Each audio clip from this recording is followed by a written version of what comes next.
याद रखेंगे, मेटाफेज अवस्था के अंदर गुणसूत्र संरचना स्पष्ट दिखाई देती है।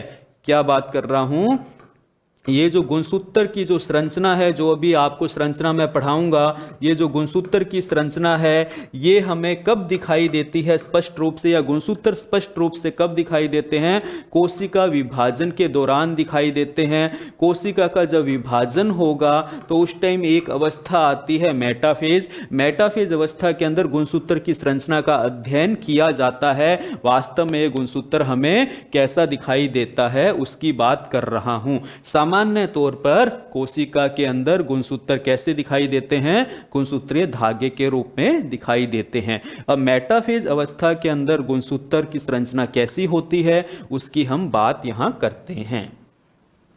तो ये मेरे पास गुणसूत्र क्या है, जोड़े के रूप में उपस्थित है। यहां पर मैंने इसको अलग किया। ये मेरे पास एक गुणसूत्र है। इस गुणसूत्र की संरचना को मैं आपको बड़ा करके दिखा रहा हूं। ये हमें कैसा दिखाई देता है उसकी बात कर रहा हूं। ये जो गुणसूत्र की संरचना है कैसा दिखाई देता है उसकी बात करते हैं। ये जो एक गुणसूत्र है दो भागों से मिलकर बनता है। कितने भागों से मिलकर बनता है? दो भागों से मिलकर बनता है। इसको, दोनों भागों को हम अर्ध गुणसूत्र कहते हैं। क्या कहते हैं? अर्ध गुणसूत्र। एक गुणसूत्र कितने भागों से मिलकर बना है? दो भागों से मिलकर बना है, जिन्हें हम क्या कहते हैं? अर्ध गुणसूत्र कहते हैं। क्या कहते हैं? अर्ध गुणसूत्र, यानी कि गुणसूत्र का आधा भाग। क्या कहते हैं? आधा भाग, या इसको कहा जाता है क्रोमेटिड। क्या कहा जाता है? क्रोमेटिड। ये याद रखें।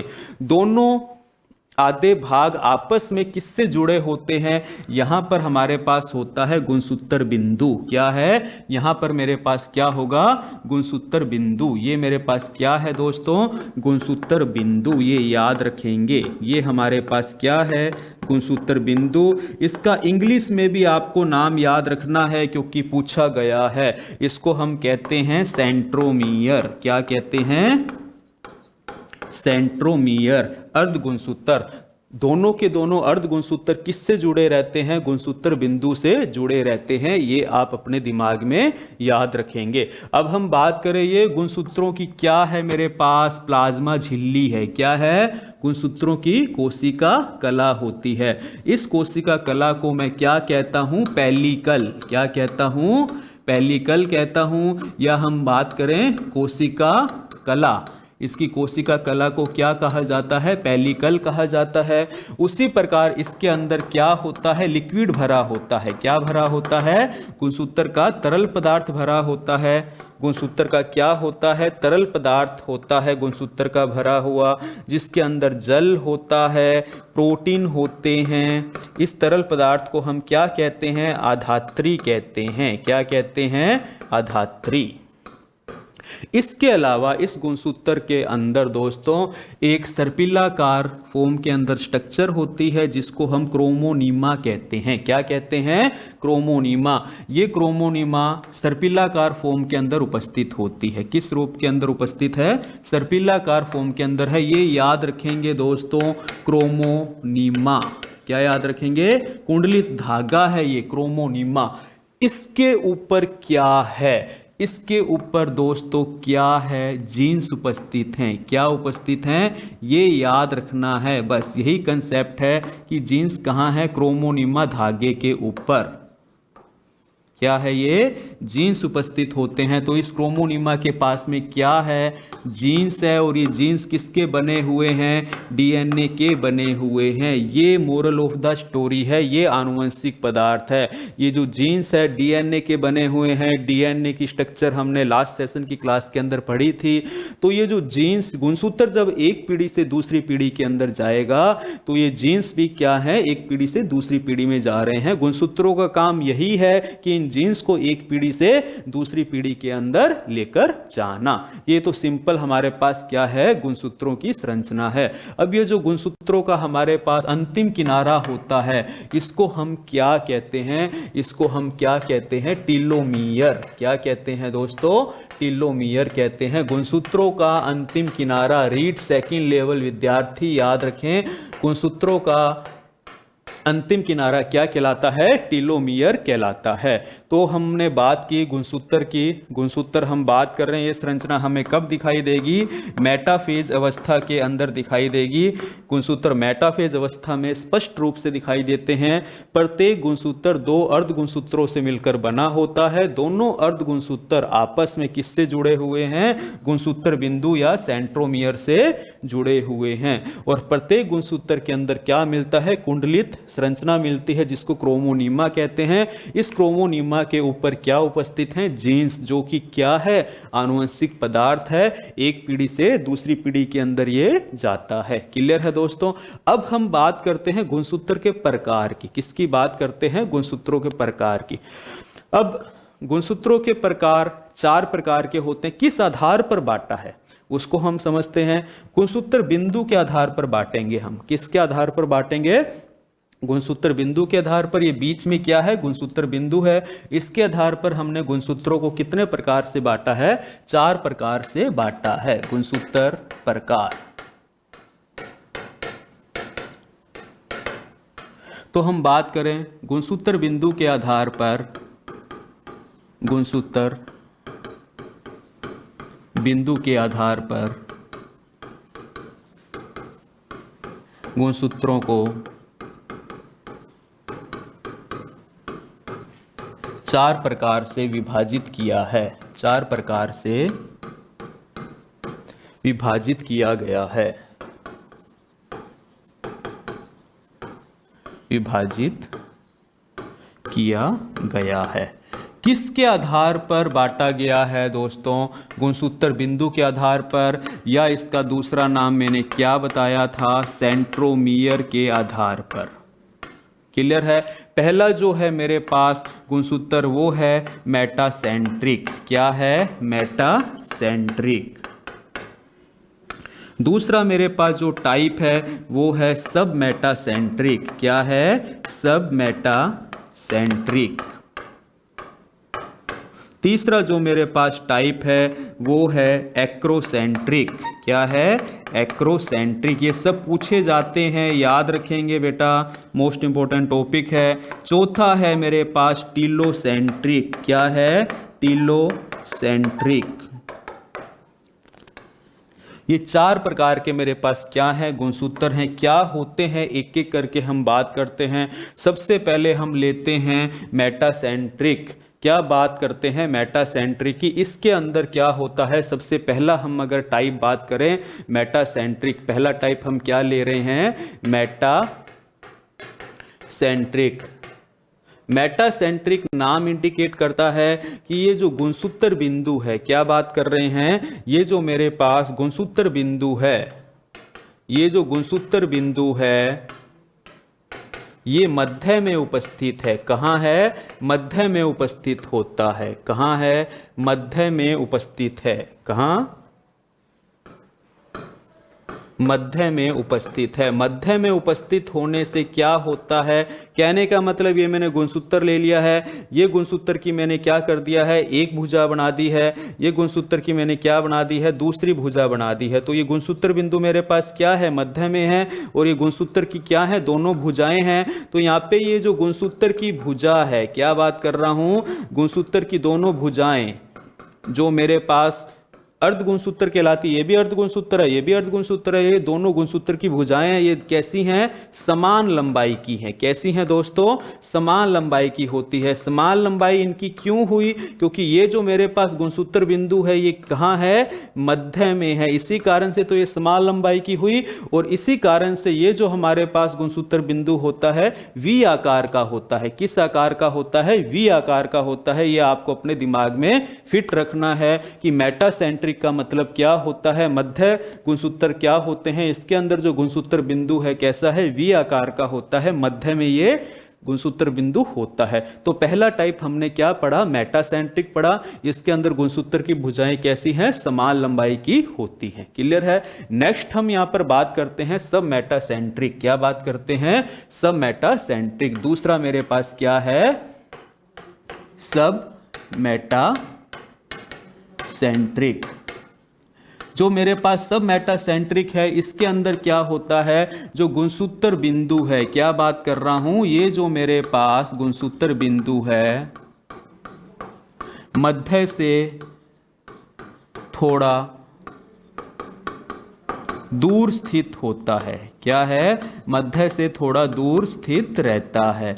अब मध्य से दूर स्थित होगा तो मेरे पास जो गुणसूत्र भुजाएं हैं, जो मेरे पास क्या है, गुणसूत्र भुजाएं हैं, ये कैसी हो जाएंगी? असमान लंबाई की हो जाएंगी। कैसी हो जाएंगी?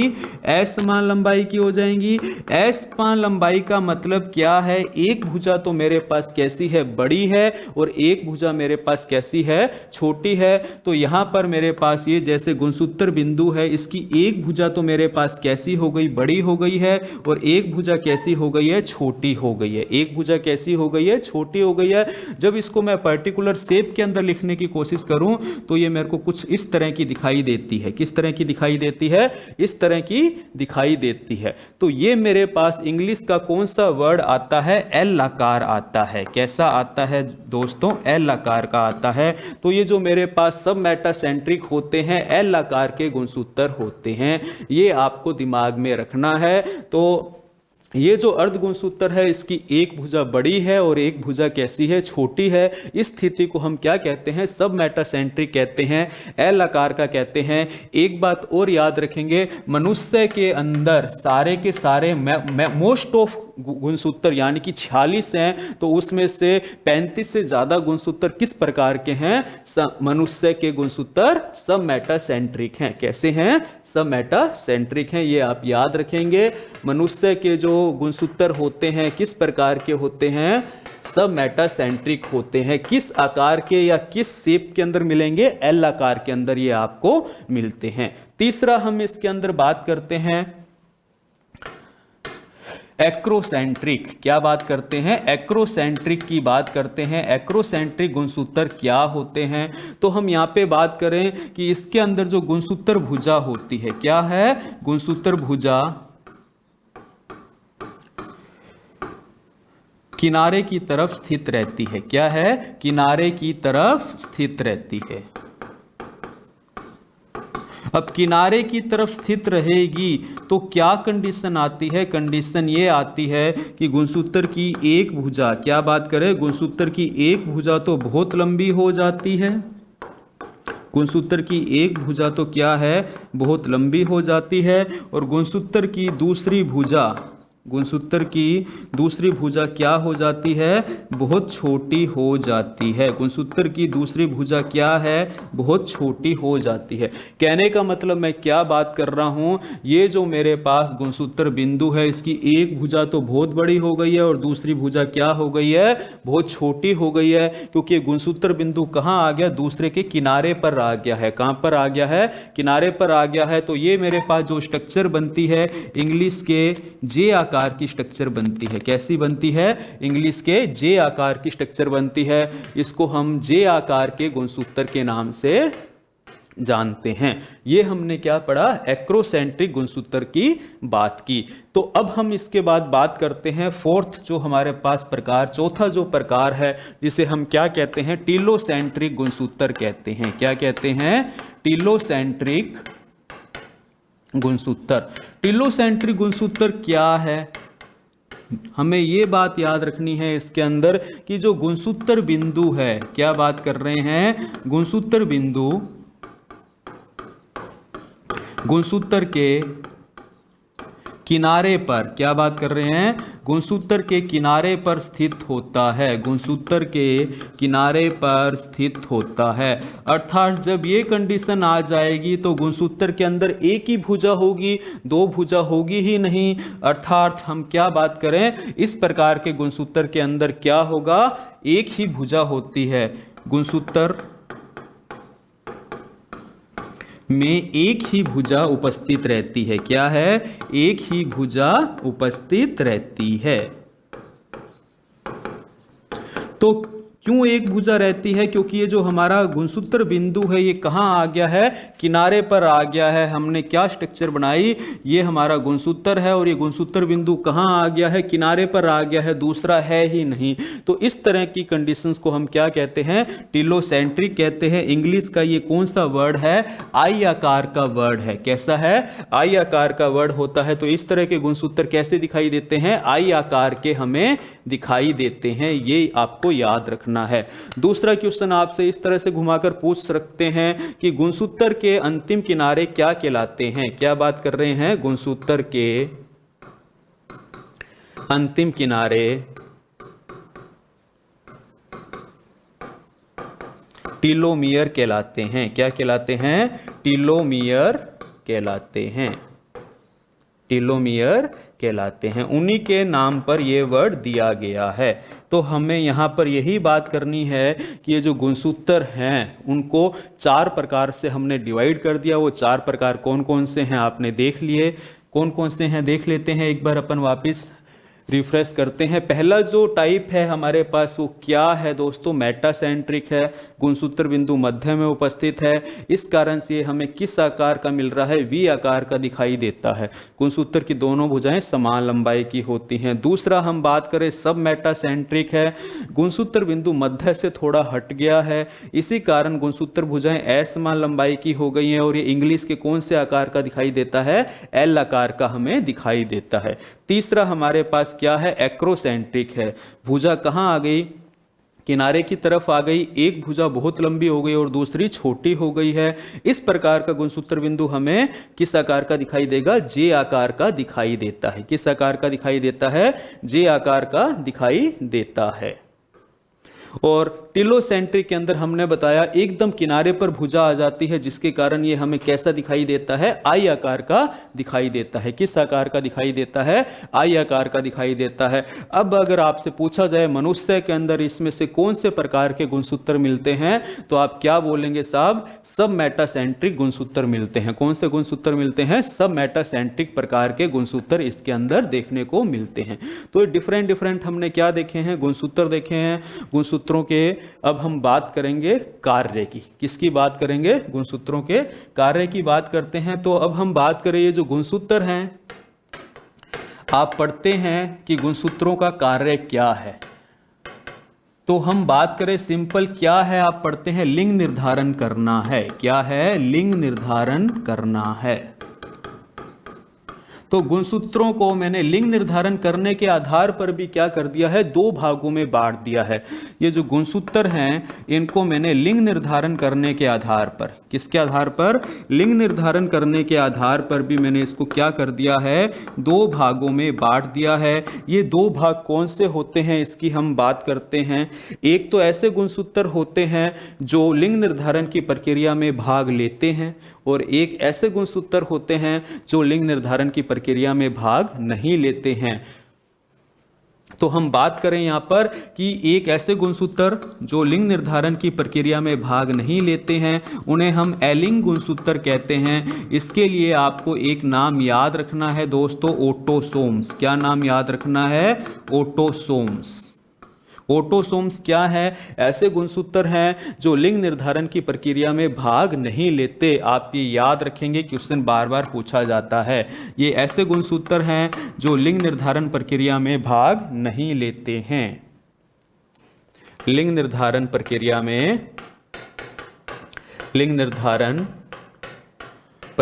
में भाग नहीं लेते। क्लियर है? ये आप अपने दिमाग के अंदर फिट करके रखें। अब हम बात करते हैं दूसरा कि मेरे पास क्या है? ये लिंग गुणसूत्र। क्या है दोस्तों? लिंग गुणसूत्र, सेक्स क्रोमोसोम। नाम इंडिकेट कर रहा है कि ये क्या है? लिंग निर्धारण में भाग लेते हैं। क्या है? लिंग निर्धारण में भाग लेते हैं। अब हम बात करें लिंग निर्धारण का मतलब क्या है कि जन्म लेने वाली संतान मेल है यानी कि नर है या मादा है, ये कौन डिसाइड करेगा? या फीमेल है। क्या बात कर रहे हैं, जन्म लेने वाली संतान नर है या मादा है, ये कौन डिसाइड करेगा, गुणसूत्र डिसाइड करेंगे। और जो ये गुणसूत्र डिसाइड करते हैं उनको हम क्या कहते हैं, लिंग गुणसूत्र कहते हैं, सेक्स क्रोमोसोम कहते हैं। क्या कहते हैं, सेक्स क्रोमोसोम कहते हैं। फिर मैंने तुम्हें बताया था कि प्रत्येक जाति के अंदर गुणसूत्रों की संख्या कैसी होती है, फिक्स होती है।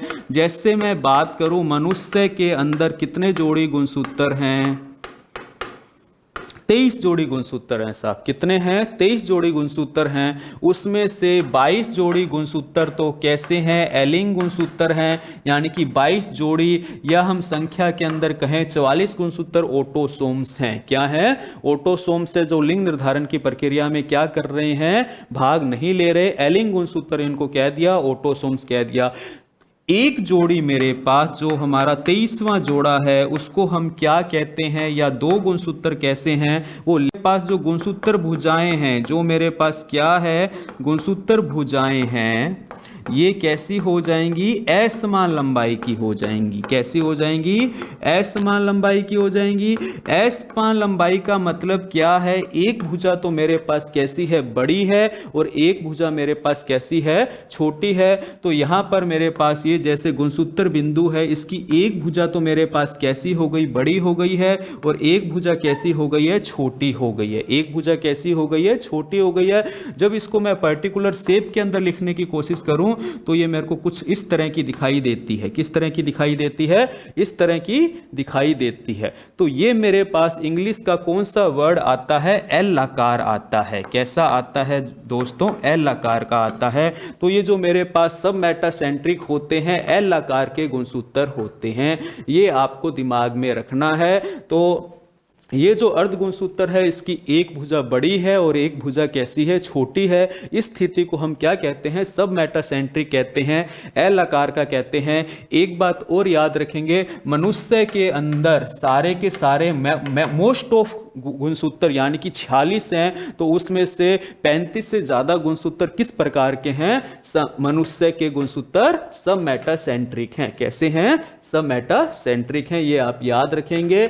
मनुष्य के जो गुणसूत्र होते हैं किस प्रकार के होते हैं, सब मेटासेंट्रिक होते हैं। किस आकार के या किस शेप के अंदर मिलेंगे, एल आकार के अंदर ये आपको मिलते हैं। तीसरा हम इसके अंदर बात करते हैं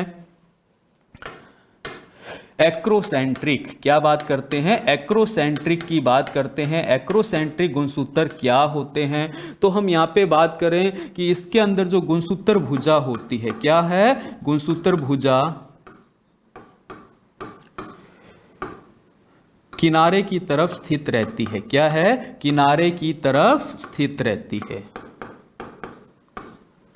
अब किनारे की तरफ स्थित रहेगी तो क्या कंडीशन आती है, कंडीशन ये आती है कि गुणसूत्र की एक भुजा, क्या बात करें, गुणसूत्र की एक भुजा तो बहुत लंबी हो जाती है। गुणसूत्र की एक भुजा तो क्या है, बहुत लंबी हो जाती है। और गुणसूत्र की दूसरी भुजा, गुणसूत्र की दूसरी भुजा क्या हो जाती है, बहुत छोटी हो जाती है। गुणसूत्र की दूसरी भुजा क्या है, बहुत छोटी हो जाती है। कहने का मतलब मैं क्या बात कर रहा हूं, ये जो मेरे पास गुणसूत्र बिंदु है, इसकी एक भुजा तो बहुत बड़ी हो गई है और दूसरी भुजा क्या हो गई है, बहुत छोटी हो गई है। क्योंकि गुणसूत्र बिंदु कहां आ गया, दूसरे के किनारे पर आ गया है। कहां पर आ गया है, किनारे पर आ गया है। तो ये मेरे पास जो स्ट्रक्चर बनती है, इंग्लिश के जे आकार की स्ट्रक्चर बनती है। कैसी बनती है, इंग्लिश के जे आकार की स्ट्रक्चर बनती है। इसको हम जे आकार के गुणसूत्र के नाम से जानते हैं। ये हमने क्या पढ़ा, एक्रोसेंट्रिक गुणसूत्र की बात की। तो अब हम इसके बाद बात करते हैं फोर्थ जो हमारे पास प्रकार, चौथा जो प्रकार है, जिसे हम क्या कहते हैं, टीलोसेंट्रिक गुणसूत्र कहते हैं। क्या कहते हैं, टीलोसेंट्रिक गुणसूत्र। टीलोसेंट्रिक गुणसूत्र क्या है, हमें यह बात याद रखनी है इसके अंदर कि जो गुणसूत्र बिंदु है, क्या बात कर रहे हैं, गुणसूत्र बिंदु गुणसूत्र के किनारे पर, क्या बात कर रहे हैं, गुणसूत्र के किनारे पर स्थित होता है, गुणसूत्र के किनारे पर स्थित होता है। अर्थात जब ये कंडीशन आ जाएगी तो गुणसूत्र के अंदर एक ही भुजा होगी, दो भुजा होगी ही नहीं। अर्थात हम क्या बात करें, इस प्रकार के गुणसूत्र के अंदर क्या होगा, एक ही भुजा होती है। गुणसूत्र में एक ही भुजा उपस्थित रहती है। क्या है, एक ही भुजा उपस्थित रहती है। तो क्यों एक भुजा रहती है, क्योंकि ये जो हमारा गुणसूत्र बिंदु है ये कहाँ आ गया है, किनारे पर आ गया है। हमने क्या स्ट्रक्चर बनाई, ये हमारा गुणसूत्र है और ये गुणसूत्र बिंदु कहाँ आ गया है, किनारे पर आ गया है, दूसरा है ही नहीं। तो इस तरह की कंडीशंस को हम क्या कहते हैं, टिलोसेंट्रिक कहते हैं। इंग्लिश का ये कौन सा वर्ड है, आई आकार का वर्ड है। कैसा है, आई आकार का वर्ड होता है। तो इस तरह के गुणसूत्र कैसे दिखाई देते हैं, आई आकार के हमें दिखाई देते हैं, ये आपको याद रखना है।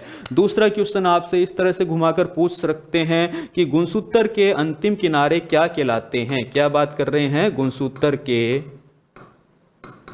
अंतिम किनारे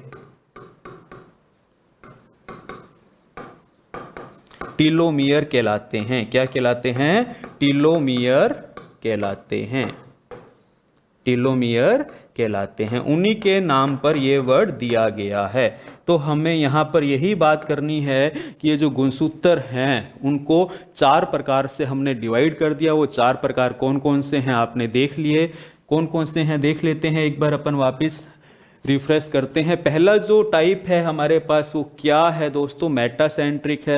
गुणसूत्र बिंदु मध्य में उपस्थित है, इस कारण से हमें किस आकार का मिल रहा है, वी आकार का दिखाई देता है। गुणसूत्र की दोनों भुजाएं समान लंबाई की होती हैं। दूसरा हम बात करें सब मेटासेंट्रिक है, गुणसूत्र बिंदु मध्य से थोड़ा हट गया है, इसी कारण गुणसूत्र भुजाएं असमान लंबाई की हो गई हैं और ये इंग्लिश के कौन से आकार का दिखाई देता है, एल आकार का हमें दिखाई देता है। तीसरा हमारे पास क्या है, एक्रोसेंट्रिक है। भुजा कहां आ गई, किनारे की तरफ आ गई, एक भुजा बहुत लंबी हो गई और दूसरी छोटी हो गई है। इस प्रकार का गुणसूत्र बिंदु हमें किस आकार का दिखाई देगा, जे आकार का दिखाई देता है। किस आकार का दिखाई देता है, जे आकार का दिखाई देता है। और टिलोसेंट्रिक के अंदर हमने बताया एकदम किनारे पर भुजा आ जाती है, जिसके कारण ये हमें कैसा दिखाई देता है, आई आकार का दिखाई देता है। किस आकार का दिखाई देता है, आई आकार का दिखाई देता है। अब अगर आपसे पूछा जाए मनुष्य के अंदर इसमें से कौन से प्रकार के गुणसूत्र मिलते हैं, तो आप क्या बोलेंगे साहब, सब मेटासेंट्रिक गुणसूत्र मिलते हैं। कौन से गुणसूत्र मिलते हैं, सब मेटासेंट्रिक प्रकार के गुणसूत्र इसके अंदर देखने को मिलते हैं। तो डिफरेंट डिफरेंट हमने क्या देखे हैं, गुणसूत्र देखे हैं। गुणसूत्रों के अब हम बात करेंगे कार्य की। किसकी बात करेंगे, गुणसूत्रों के कार्य की बात करते हैं। तो अब हम बात करें, ये जो गुणसूत्र हैं, आप पढ़ते हैं कि गुणसूत्रों का कार्य क्या है। तो हम बात करें सिंपल क्या है, आप पढ़ते हैं लिंग निर्धारण करना है। क्या है, लिंग निर्धारण करना है। तो गुणसूत्रों को मैंने लिंग निर्धारण करने के आधार पर भी क्या कर दिया है, दो भागों में बांट दिया है। ये जो गुणसूत्र हैं इनको मैंने लिंग निर्धारण करने के आधार पर, किसके आधार पर, लिंग निर्धारण करने के आधार पर भी मैंने इसको क्या कर दिया है, दो भागों में बांट दिया है। ये दो भाग कौन से होते हैं इसकी हम बात करते हैं। एक तो ऐसे गुणसूत्र होते हैं जो लिंग निर्धारण की प्रक्रिया में भाग लेते हैं, और एक ऐसे गुणसूत्र होते हैं जो लिंग निर्धारण की प्रक्रिया में भाग नहीं लेते हैं। तो हम बात करें यहां पर कि एक ऐसे गुणसूत्र जो लिंग निर्धारण की प्रक्रिया में भाग नहीं लेते हैं, उन्हें हम एलिंग गुणसूत्र कहते हैं। इसके लिए आपको एक नाम याद रखना है दोस्तों, ऑटोसोम्स। क्या नाम याद रखना है, ऑटोसोम्स। ऑटोसोम्स क्या है, ऐसे गुणसूत्र हैं जो लिंग निर्धारण की प्रक्रिया में भाग नहीं लेते। आप ये याद रखेंगे, क्वेश्चन बार बार पूछा जाता है। ये ऐसे गुणसूत्र हैं जो लिंग निर्धारण प्रक्रिया में भाग नहीं लेते हैं। लिंग निर्धारण प्रक्रिया में, लिंग निर्धारण प्रक्रिया में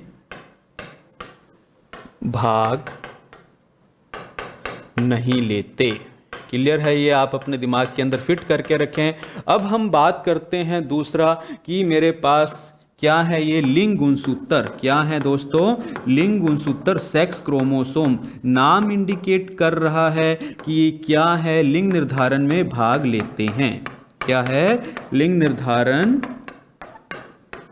में भाग लेते हैं। अब हम बात करें लिंग निर्धारण का मतलब क्या है, कि जन्म लेने वाली संतान मेल है यानी कि नर है या मादा है, ये कौन डिसाइड करेगा? या फीमेल है? क्या बात कर रहे हैं? जन्म लेने वाली संतान नर है या मादा है, ये कौन डिसाइड करेगा? गुणसूत्र डिसाइड करेंगे। और जो ये गुणसूत्र डिसाइड करते हैं उनको हम क्या कहते हैं? लिंग गुणसूत्र कहते हैं, सेक्स क्रोमोसोम कहते हैं। क्या कहते हैं? सेक्स क्रोमोसोम कहते हैं। फिर मैंने तुम्हें बताया था कि प्रत्येक जाति के अंदर गुणसूत्रों की संख्या कैसी होती है? फिक्स होती है। जैसे मैं बात करूं, मनुष्य के अंदर कितने जोड़ी गुणसूत्र हैं? 23 जोड़ी गुणसूत्र हैं साहब। कितने हैं? 23 जोड़ी गुणसूत्र हैं। उसमें से 22 जोड़ी गुणसूत्र तो कैसे हैं? एलिंग गुणसूत्र हैं, यानी कि 22 जोड़ी, या हम संख्या के अंदर कहें 44 गुणसूत्र ऑटोसोम्स हैं। क्या है? ऑटोसोम से जो लिंग निर्धारण की प्रक्रिया में क्या कर रहे हैं? भाग नहीं ले रहे। एलिंग गुणसूत्र इनको कह दिया, ऑटोसोम्स कह दिया। एक जोड़ी मेरे पास जो हमारा 23वां जोड़ा है उसको हम क्या कहते हैं, या दो गुणसूत्र कैसे हैं? वो